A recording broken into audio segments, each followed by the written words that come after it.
I couldn't be told who I was. Yeah. That was something that I had to work out on my own. Like, I came out to my wife and she's like, yeah, I know. Almost like that moment in like this Star Wars film, I love you, I know.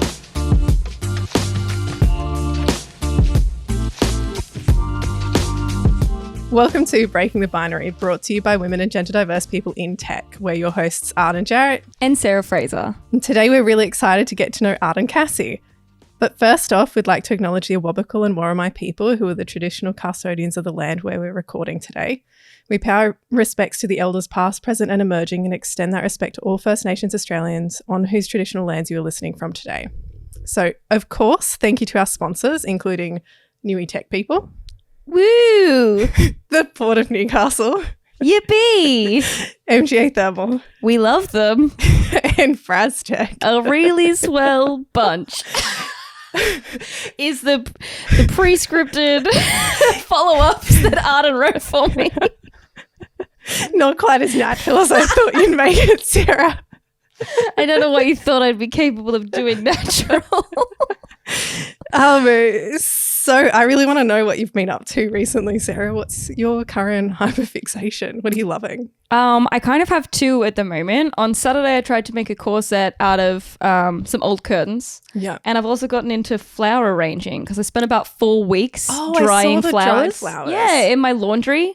And my partner wants the laundry back, so I had to do something with them. So I've been arranging them into vases. I've just thrift shopped a bunch of vases, and now I have flowers all over the house, which is nice. As 4 weeks is such a perfect time to completely forget about something. Oh, yeah. Well, they're in the laundry, so I never see them, but he does the washing, so he does a lot. Sorry. Good on him.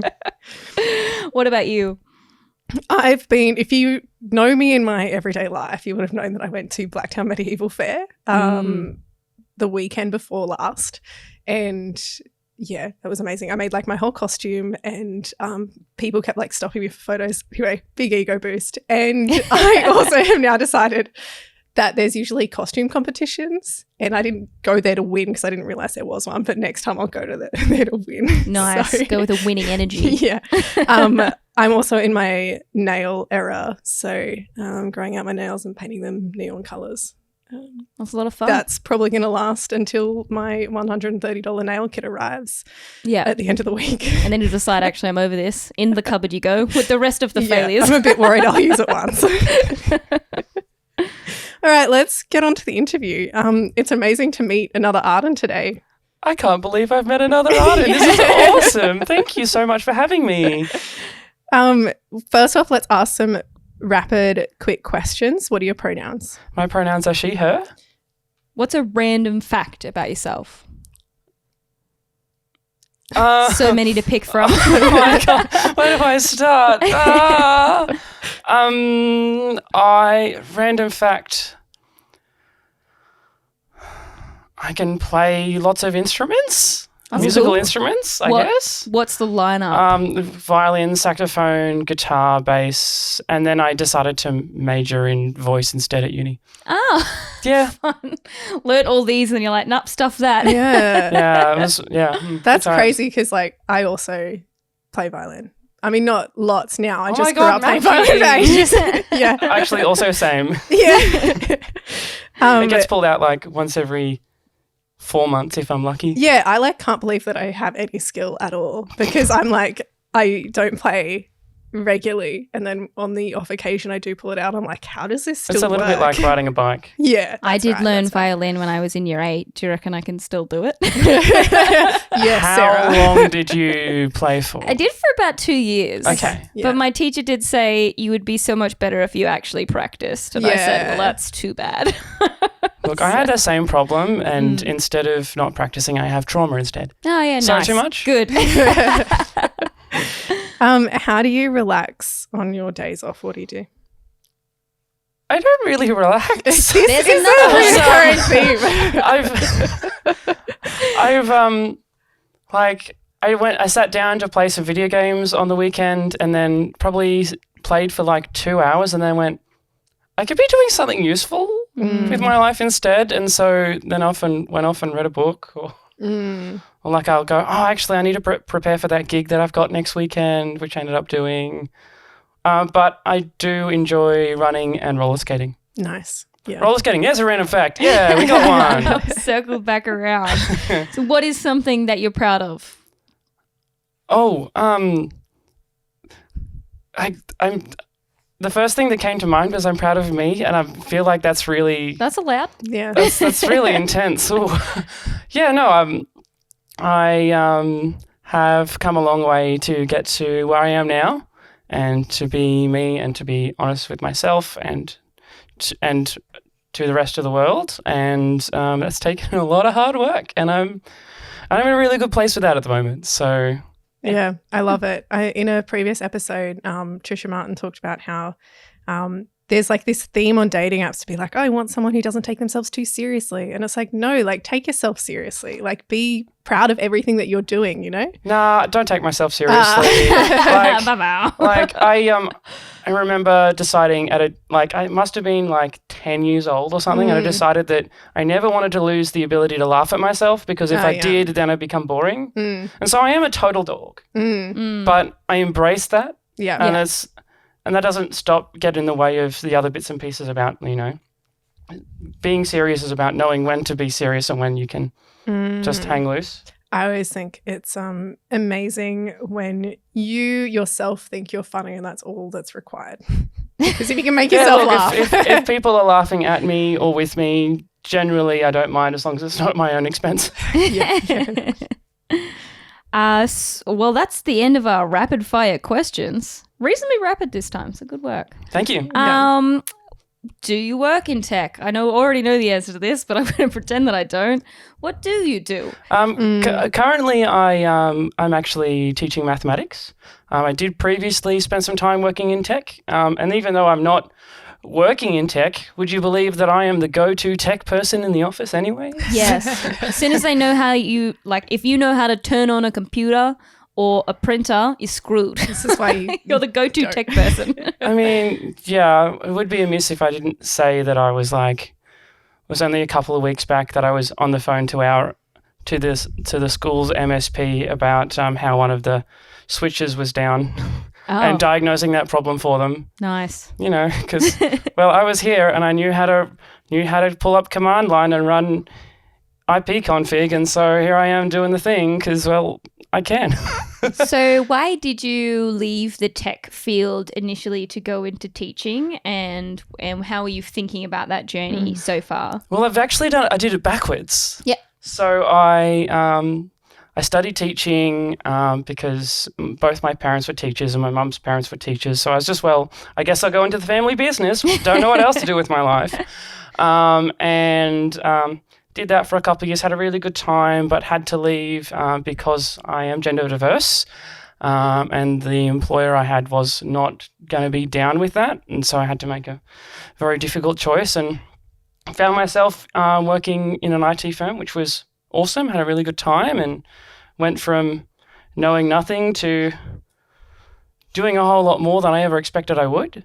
But there was a part of me that was always like, if I, because I left teaching in not ideal circumstances, there was always that part of me that was like, what if? Yeah. Like, what if I didn't have to have left teaching because of needing to be myself and those sorts of decisions. And so that sort of fell me back into teaching, really.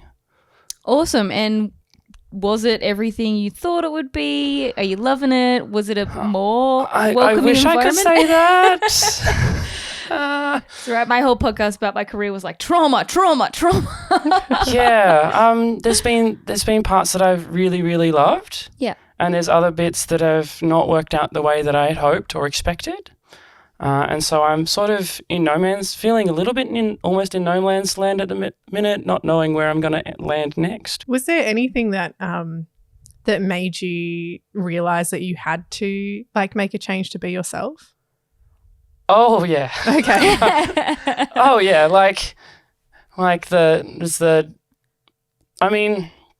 grew up in it's fine. Okay. I grew up in a conservative, religious household. My parents started a church, and amongst other things, grew up in a very church town. And so that was, I spent about 12 years trying to unlearn those internalized homophobias and transphobias I had of myself. But effectively, it took me a lot of time to learn to listen to myself and learn to love myself the way that my wife at the time did. And eventually I got to a point of, well, my options are be true to myself and be Arden, or not be living anymore. And so, well, you make the choice that keeps you alive, because that's important. Yes, it is. Sorry, that got really heavy really fast. Number one but, priority. Let's stay alive. That's being alive's pretty good. It's pretty awesome. I didn't know it was as good as it could be at the time. Yeah, absolutely. I mean, a year or two later, I got to this point where music has always been a big part of my life. Like, I did start playing violin when I was 4 years old, for goodness sakes. It's just, so at the same time I was learning to read and write was the same time I was learning music. And so it feels like an alternate language to me that it's just such a core part of me, and the music just permeates me. So a year or two later, after coming out and starting to affirm my gender, I had this moment driving to work, and I was just like, wow, my soul feels like it's singing for the first time. It was insane. And then, a couple of years later, I had another follow-up realization of, I think I'm not depressed. That's always nice. And then once that sunk in, that I was like, oh, I'm not depressed. Then I was like, when was I not depressed? Yeah. And then you go, oh, okay. This is pretty awesome now. So yeah, like I said, it's sort of back to bringing it back around to when I was I'm pretty proud of that journey that I've taken to get me to where I am now.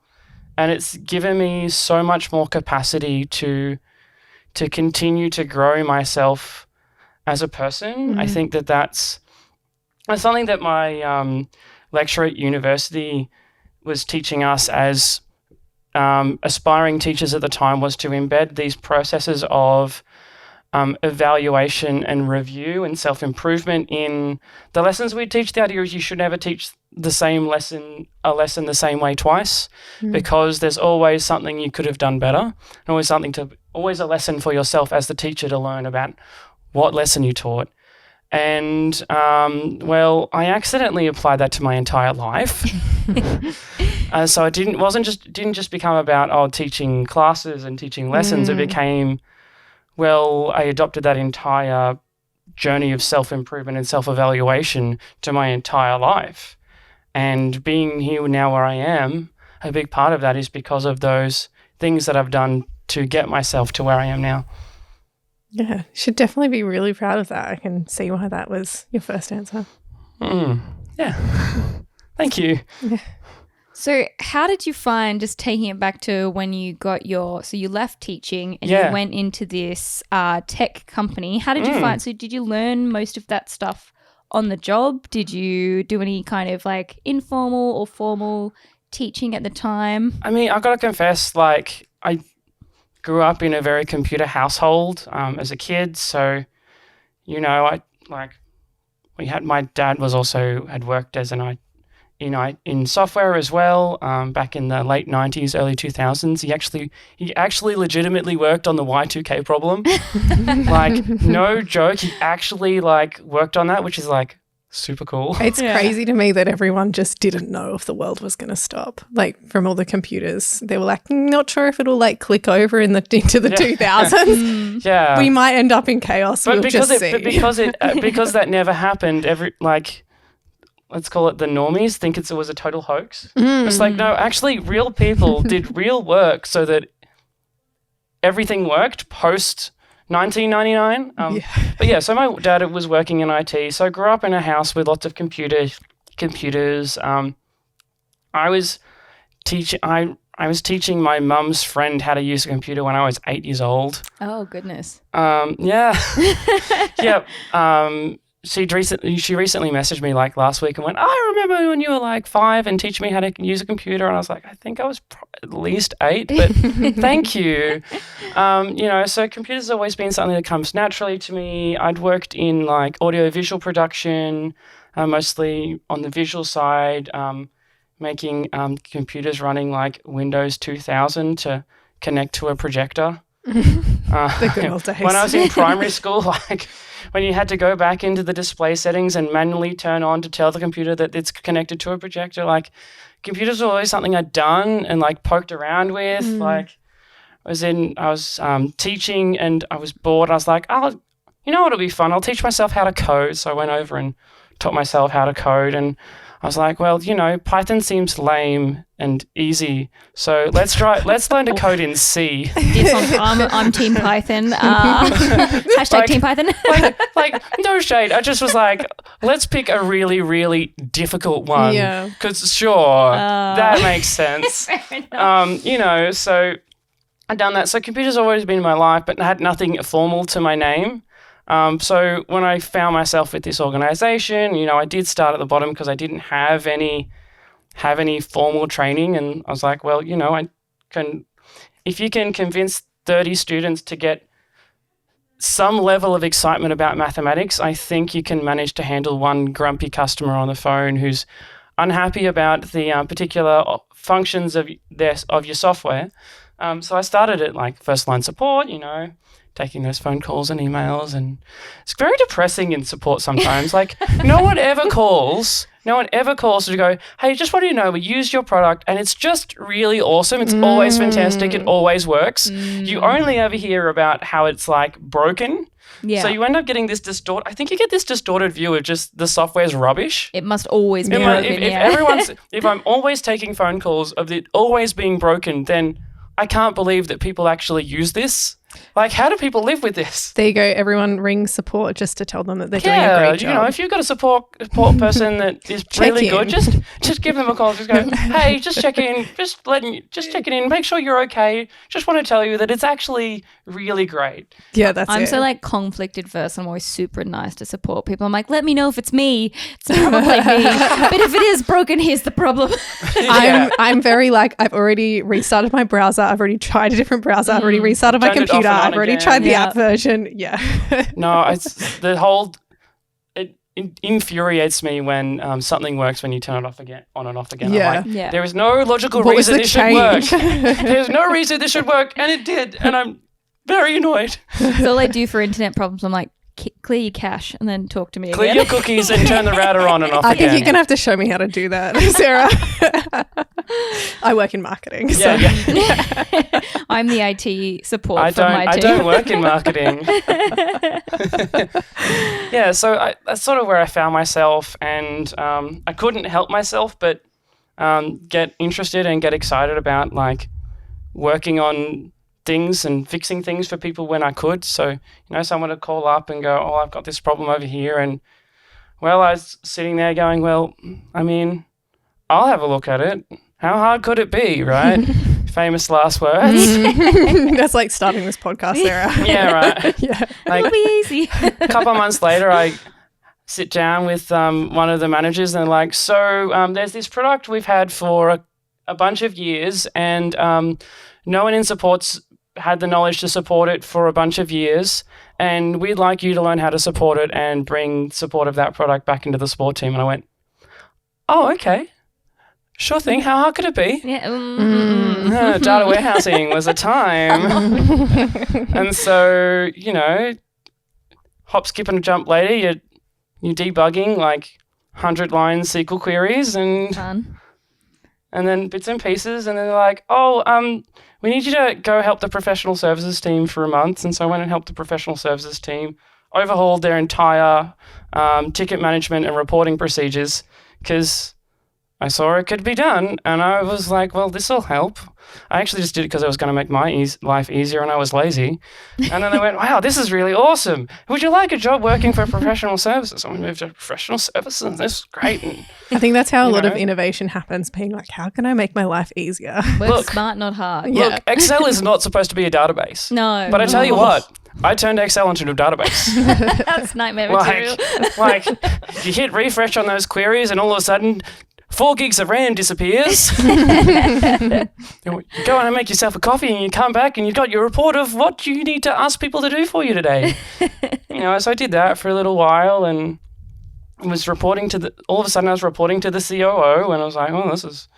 And then I was like, well, this is nice. And I'm doing lots of like telling other consultants and other IT techs what to do, and that's nice, but actually I would like to get my teeth into fixing more problems and solving more things, and so moved over into technical and was working the back end of software infrastructure, Windows, Linux, all the fun stuff.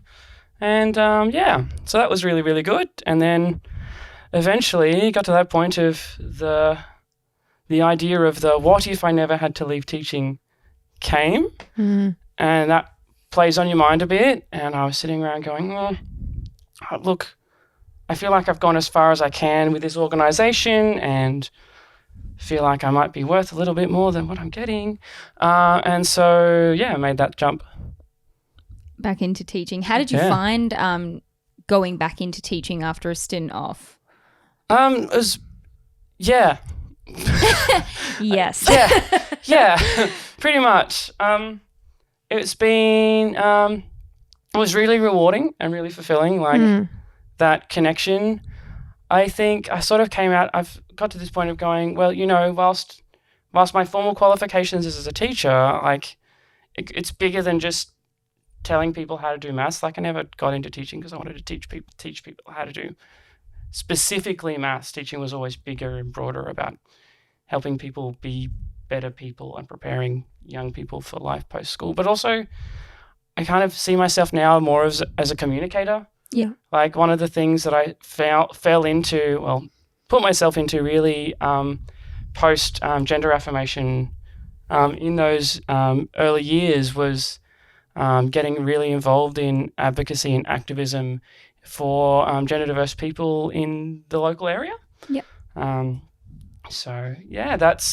That's then become part of what I do, and all those bits and pieces stay with me. It's amazing. Do you want to tell us more about what you do in that advocacy? Yeah, sure. So at the moment, I am the Vice President of Hunter Gender Alliance, and we do all sorts of various things. We try and create spaces for community in the local area, for people to connect, because as a gender diverse person, it can be really isolating. You often find yourself falling down Google rabbit holes.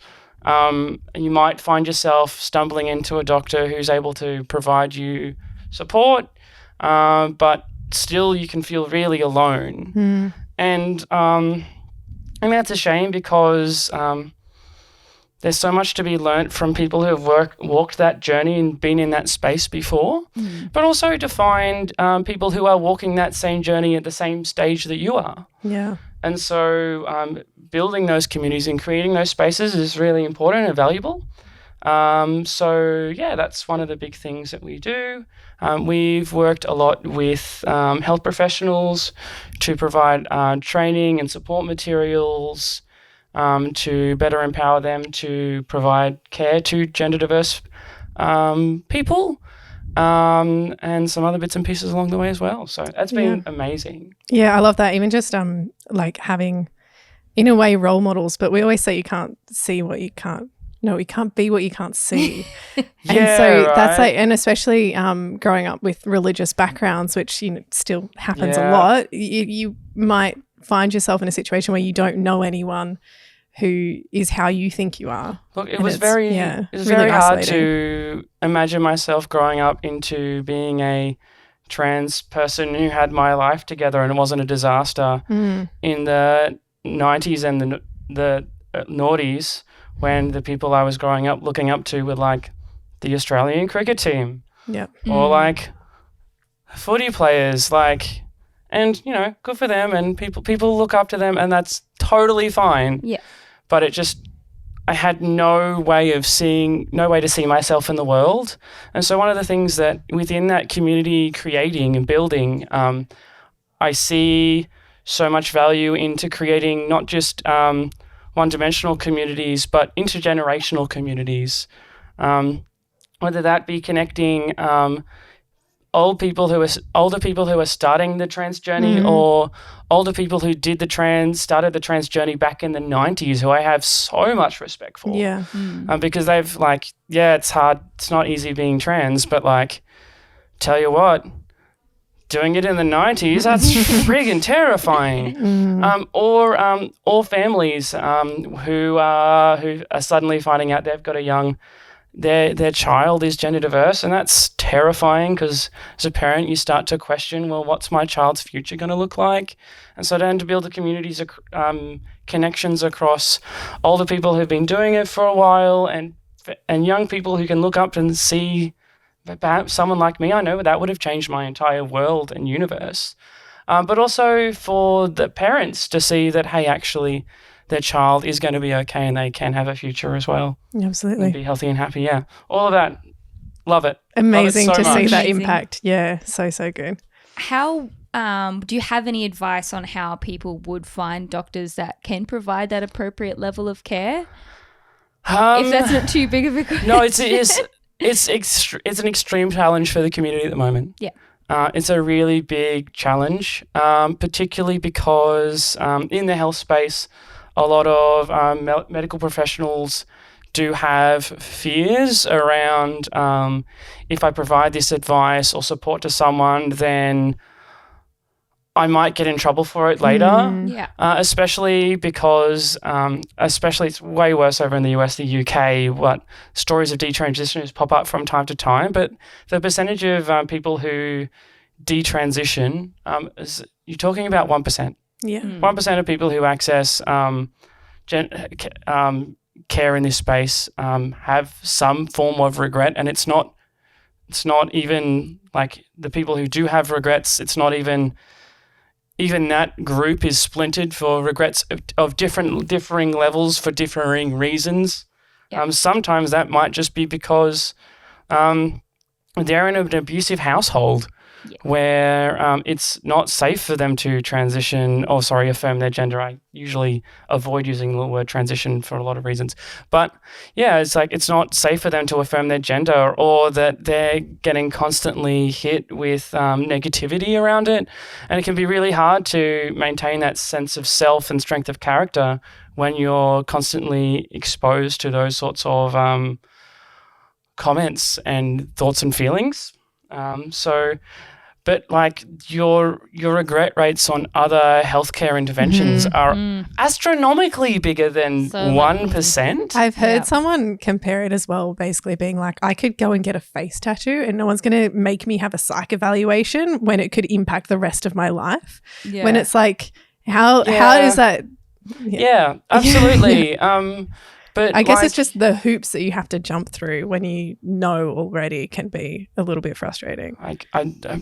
I think now my numbers might be skewed, but if there was a 12% regret rate or mistake rate on diagnosing with people with diabetes, would we run and say, well, we should stop treating people for diabetes? No. Or will we say, okay, we need to get better at identifying people with diabetes? Yeah. And supporting them to make the choices that are right for their needs. So, if there is 1% of people who are regretting affirming their gender in a certain way or accessing a certain care, is it, well, then we should stop helping everybody? Or should we just address those 1%ers who are falling through the cracks, Or have more education for all of the healthcare professionals, yeah. I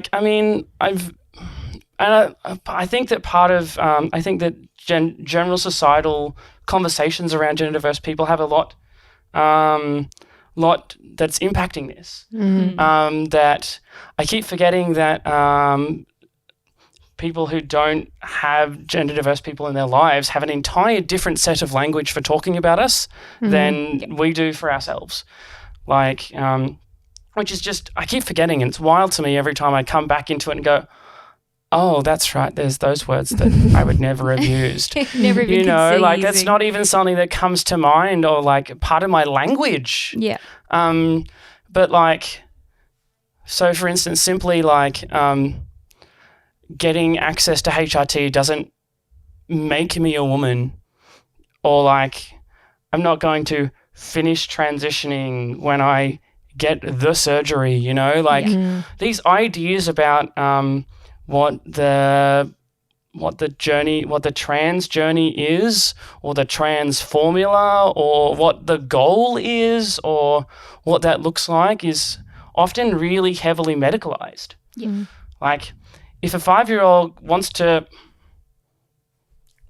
if you have a 5-year-old kid and they say, well, I want to wear a pretty dress and I want you to call me this name, that's the beginning and end of the conversation. You go, if that's what makes you happy, okay. Yeah. You don't go, well, we better start getting you on some crazy medications and la-di-da-di-da. Like, no, it's actually really simple. Yeah. And it's like the whole journey is much like that, is that there's been such a heavy focus on the medicalization of the journey that's all that people think about when they think about trans people. But we're actually just pretty normal people trying to get on with our lives. I think everybody, regardless of trans or not, is on a journey to better understand who they are and become more of themselves. Everyone's on that journey of affirming who they are. Yeah. It just so happens that my journey to affirming who I am came with some fairly major visible changes. Yep. But that's all it is. I just went, this is who I am and this is what I want to do to make me happy, so I did. Yeah. You know, if you go, well, I want to wear pants because that makes me feel happy, cool. That's all it is. Yeah. It's just about respecting everyone. How do you go with having the conversation with people that they don't mean to do you a disservice, they just literally have no exposure and don't know what the language is? And can you tell when there's like, I always go with like focus on their intent. How do you discern whether someone has good intent but is just not as well educated as you'd like, or whether they actually have their intent is to harm? Yeah. You can always tell. Yeah. Like, I don't know if I have a formula for telling if someone's trying to be Spidey harmful senses. or just, but I just know. Yeah. And usually it's dependent on the relationship I have with the person. I think in general, we're really lucky in Australia to live in a country where, for the most part, people are very happy to live and let live. Like, if this makes you happy, then cool. I think most people don't get out of bed and go, you know what, today I'm going to be a to these people. Are we allowed to You say know, sorry, can we edit that? Like, that's all right. Last week I got bleeped, so yeah, right. You keep So- saying last week, and I think it's not last week. a few now. episodes ago. Yeah, like most people don't get out of bed in the morning and go, I'm going to be a pain to this person. I'm going to cause these people harm. Like, most people don't do that. We'd hope not. Most people just don't have the language or the exposure to understand, and I like to blame the media for a lot of that. And you know, I'd like to think that by having these sorts of conversations that we're even having now, that are real, honest, and genuine, that I am able to shift that. Yeah. You know, so yeah, and then like it's not. I am a bit of. I think I'm a bit unusual. Like, I'm lucky enough to have the confidence of self and the tools that I need to be able to have these conversations and be an educator on this topic in this space. But absolutely, it's not the responsibility of every gender diverse person to educate and advocate for themselves. Yeah. I just happen to be in a situation where I have the capacity to do so, and so I do. Largely because I'm hugely grateful for the things that the people who came before me did and fought for to make a space where I was able to start on my journey. And it's incredibly, that impact has never been lost on me. And if I can have an opportunity to pass that on to the next generation, that's hugely important and worthwhile doing. And so if I can, by having these conversations, mean that someone else doesn't have to deal with it, then that's awesome. That's amazing. Worthwhile. Well, you might have already brushed on this, but it seems like all of these conversations make you really excited. What else about what work you're doing at the moment makes you like excited or like really itching to get out of bed in the morning? I think that's this sort of stuff. As I started to affirm my gender, I became much more engaged politically and aware of that. And so I keep finding myself finding a bigger and bigger passion for social justice issues. I have found myself in a situation where I've been at a few protests here and there, yelling, making big shouty speeches at big protest events in Newcastle, which I've absolutely loved. So I love doing sort of stuff in that space, and not sure where it's going to land me yet, but just keep doing it and keep making spaces, educating people, and There's this book which talks about the experience of a academic, and this academic's had gender affirming experiences, and it's basically saying how she would present papers and the audience or like the feedback which she would get would be like, oh, her work's not as good as her brother's work. And it's like, that's the same person. Oh, God. Yeah. So it was really comparing the experiences between how people, it's called the authority gap, because it's the perceived authority of like being a man, that you say things and it has gravity. And so it's basically saying how the same person, the same work, and the same academic, same amount of experience, one has more authority than the other. I can absolutely attest to this. Yeah, cool. Unfortunately, part of it is I can attest to this also partially because of how I find myself moving in spaces and speaking into spaces and speaking in meetings, because I was, like when I first moved working in tech in that sort of more corporate world, I was known as Mr. Arden Cassie, which was an interesting time. Like the job application had like a section that said preferred name, and I was like, well, I guess I'll put Arden. That's fine. And then, but didn't like explain that Arden, because pronouns were she, her, and I was still terrified of committing to that and the implications of that. And so I was basically Mr. Arden Cassie for about 3 or 4 months till I got past probation. I was like, oh, it's safe now. I can do it. But yeah, so being in that space and growing up, let's say pretending to be a man or expecting to be treated as a man, meant that the way I find myself speaking now is in a way that I expect to be listened to. Like I don't leave space for people to devalue or ignore what I have to say. Yeah. So I'll often find myself in spaces in speaking as if I expect to be listened to and heard and respected in a way that can be quite authoritative. Yeah. Yeah. Do you find the perception of that way that you speak has changed since then? Like the typical like, oh, she's bossy or he's got leadership skills. I think what happened was that as I started coming out and affirming my gender more publicly, I started finding myself in spaces where I felt unsafe for the first time. Like I remember waiting for a bus on the side of the road at like 11 o'clock at night, which was pretty late, admittedly. And I remember standing on the side of this major road that was well lit and I was like, oh, I'm in danger. Yeah. Mm. And I'd never felt that waiting for a bus ever in my life. And then it occurred to me that the reason I felt unsafe was because I was in this space and I was specifically now a woman. Yeah. And I was like, oh, if I was still pretending to be a man and doing that whole thing, like I wouldn't have thought twice about being in this space. Mm-hmm. And that has started to, because I was like, I thought I was one of those good guys. I was like, oh, I understand about like gender bias and misogyny and all this. And I was like, oh yeah, I'm not one of those guys. I'm one of the good guys, you know.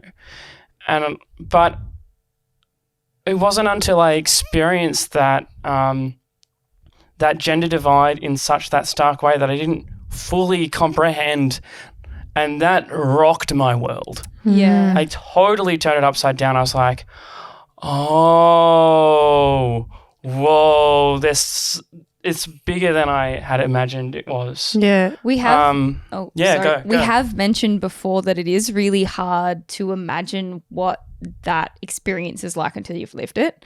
I know that the good guy thing is almost frustrating because I've had people that are very up with gender diversity in tech, and I've been having conversations about my experiences as a woman in the workplace, and they've said, oh no, I don't think that's it, or I don't think that's to do with your gender. And it feels really invalidating because it's like, well, this is something that I've experienced a lot and I've like reflected on it a lot. So I'm so sure that it is. And to just dismiss me out of hand for an experience they've never had to live is always really frustrating. Which I find it really interesting because it's another fun factoid for you is that gender diverse people are significantly overrepresented in the tech space. Go tech. Like actually, to the point of like it's actually a meme. Yeah. Of like, oh, you're a trans woman, you're a trans girl. And you have knee-high socks? Oh, are you a programmer by any chance? Like it's a full-on running joke in the trans community about trans women programmers. Do you think it's that, and I mentioned this in the previous podcast, which is a previous podcast now, I've got my timelines right, that there's like a critical mass of people who are trans and that makes it much more comfortable of an environment? I think it's very easy to get into chicken or egg arguments. I think it, by percentage, gender diverse people are significantly more likely to be autistic or on the spectrum. Autistic people are also significantly more likely to be gender diverse. People who happen to be autistic are significantly more likely to be working in tech because neurodivergent people, for some reason or another, speak fluent computer in a way that we like other rules. people may not be able to. And so you sort of have this sort of circle around. But also tech has managed to build itself up as this this space that is seen to be progressive. Yeah. And so because it's seen to be progressive, then if you're a person who might be a marginalized person and looking for a workplace that is perhaps safe, then you're drawn to the workplace that is progressive. And on the cycle continues. Is it appealing to look at moving back into tech? Yeah, it is. Yeah. There's a lot of really cool stuff that I really enjoyed when I was working in the tech space. Like the puzzles, problem solving and all those things. And just making stuff that's cool and helping people make tech work for them. Yeah. Like there's so many people who I think often find themselves fighting against technology. And sometimes they just need someone to come along and give them the bits and pieces they need to be able to make their technology work for them and not against them. And I really, really enjoy that. It's kind of a nice marrying of the fact that you are a teacher and also someone that's very technically capable. So why not combine those two skills that you've developed over time to help people use technology in the best way? I find myself in a position where I'm often, like even now, the go-to tech person in my current workplace. where I find myself taking complex concepts and distilling them down and repackaging them in a way that other people can understand them, whether they need to understand it for this reason or that reason, or whether it's about this technical concept or this technical concept, doesn't really matter. The process is still the same. You just adjust. I'm used to adjusting for my given audience for the given content. So yeah, I find myself doing that a lot, and I really enjoy it, and it's a very happy space for me to be, because I'm just talking about my special interest here. You do the thing here, and then, this thing sort of works more like this, and all of a sudden I find myself personifying like little poster functions, and this computer here, well, he wants to do this, and like, like I end up telling it like it's a storybook or something. Yeah. And it just seems to work. You mentioned that you had ADHD. Do you think that helps, like, I know that I have ADHD and I like tech because it's new and there's always something else to focus on and it keeps me interested. Do you experience something similar? Is it there's always something novel in tech that you can look at? No day was ever the same for me when I was in my especially near the end of my tech gig. Like, no day was the same. Like, one day I'm on the phone talking to a customer about their big giant upgrade project. The next day I'm doing the upgrade project. The next day I'm sitting down giving them training on a different person entirely in a different part of the country and giving them training how to get the most out of their software product. And the next day I'm giving them training on how to patch the system or back up the database or restore the database or do a live to test production to test environment copy. And then the next day I'm trying to work out why these two servers don't behave properly and talk to each other properly, and turns out it's because one hasn't been connected to the DNS properly and it's not got the right time. It's a classic. Yeah, there's always something different going on, and there was always a puzzle around the corner going on or some sort of surprise. You go, oh no, that customer formatted C drive again. Not quite that bad, but every now and then customers do catastrophic things that they shouldn't do because sometimes a little bit of knowledge is dangerous. And so then you find yourself coming in as the emergency tech person to get it back up and running because the big, giant, massive ERP that the entire business needs to be operational for people to do their work is currently down and non-functional. And, well, the server may as well be on fire, and you find yourself the last line of defense. We'll get it up and running, I promise. Everything's on fire, but it's okay. Yeah. So we love Newcastle because of the tech community. I'm interested what your journey in terms of locations has been. Like, are you still Newcastle Hunter region based? Yeah. So I grew up just down the road in Lake Macquarie. Go Lake Mac. Yeah, Lake Mac. Except I moved out of Lake Mac round about the same time when I started affirming my gender and started working in tech. And I went, well, this 1 hour commute kind of sucks. What if I lived closer to where I work? Such a novel concept. Yeah. If I don't drive an hour. Yeah, that was 2019. Yeah. Oh, good. What if I don't drive an hour to work, and then and then 2020 happened. All of a sudden it was, what if I don't drive to work at all? Whoa. And started working out of my 1-bedroom apartment. That was a time. Like it was for everyone, let's be honest. And then, but like ever since then, like every day I've been in Newcastle, I fall in love with this city more and more. Like I truly mean that. Like especially like for me, like hanging around, like going for like a run or a walk or a roller skate down near the foreshore on the break wall, especially around sunset. That is so magic, and every time I just catch myself like, God, I love this place. Like if it's in the middle of the day, if it's in nighttime and all the lights are all pretty, like, and like I grew up in the country, but I'm a city girl. I like being near the action, and there's always something to do. Yeah. Last weekend I was playing a gig, or all sorts of other bits and pieces going on. You know, I got into roller derby. That was fun, nice and local. But yeah, no, Newcastle's awesome, and I live in Newcastle now, and I'm just, I'm very, very happy. Yeah, Go it's a good Newcastle. place. Yeah. Newcastle, which is weird. I could never have imagined I'd ever be chanting that, but here I am.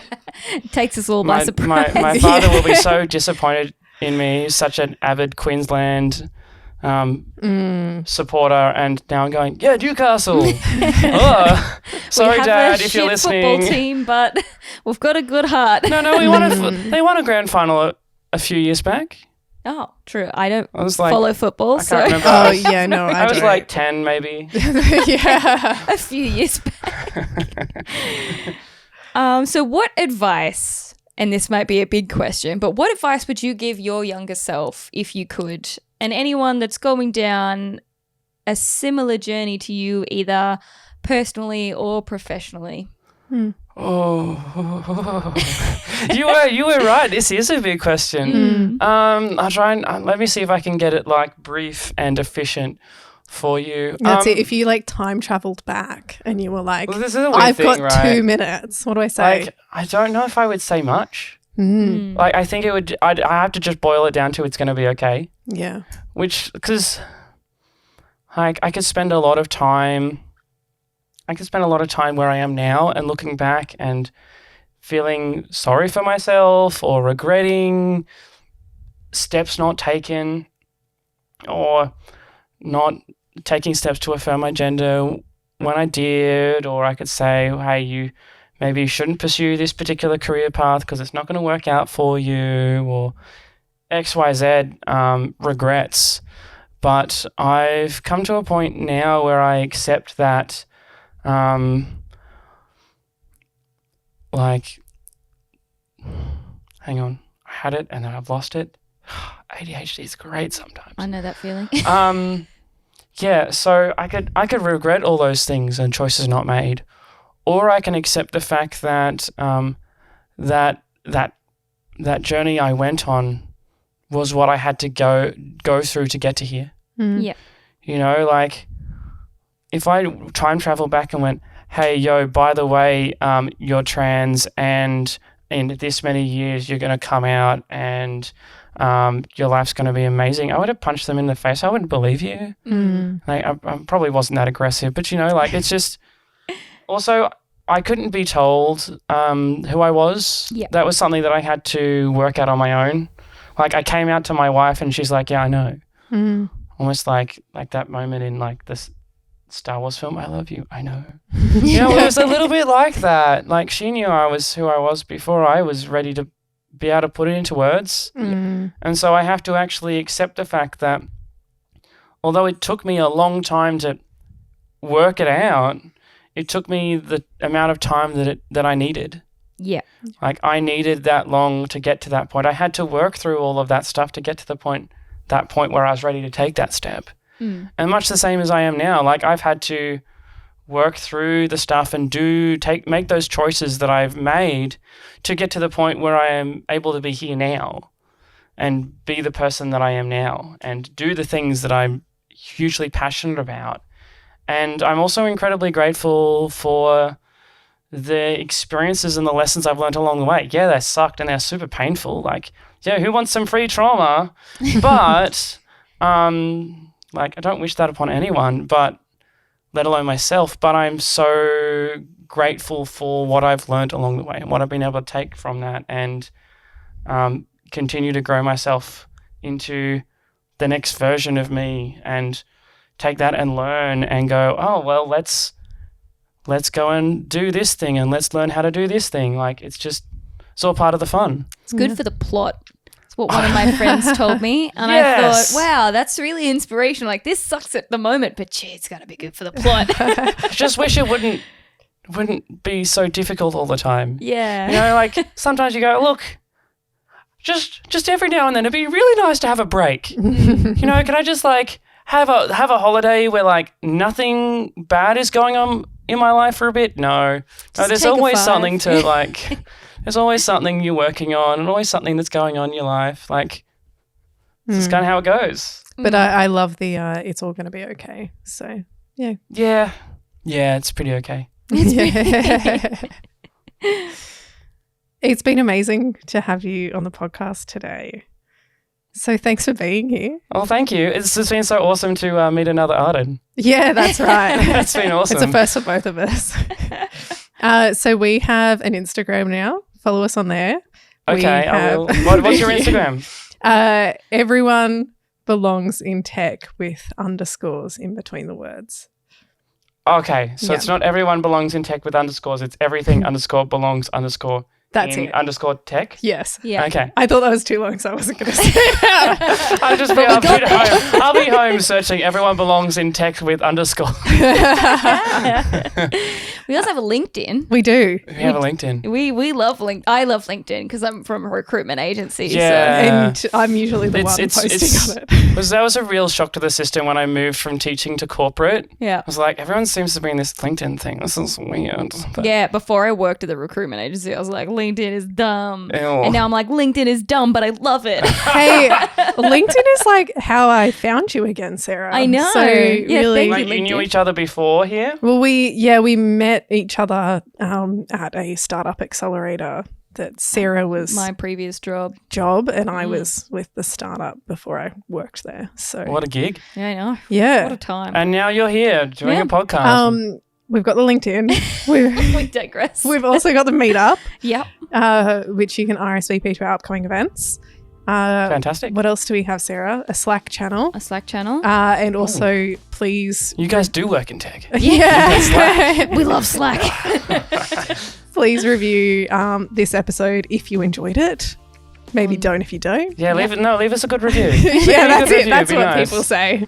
And I'm leaving the parting words to you, Sarah. ADHD Well, break. bye. ADHD break. Yeah, have a great day, everybody. Unless it's nighttime when you're listening to this, then too bad. Bye.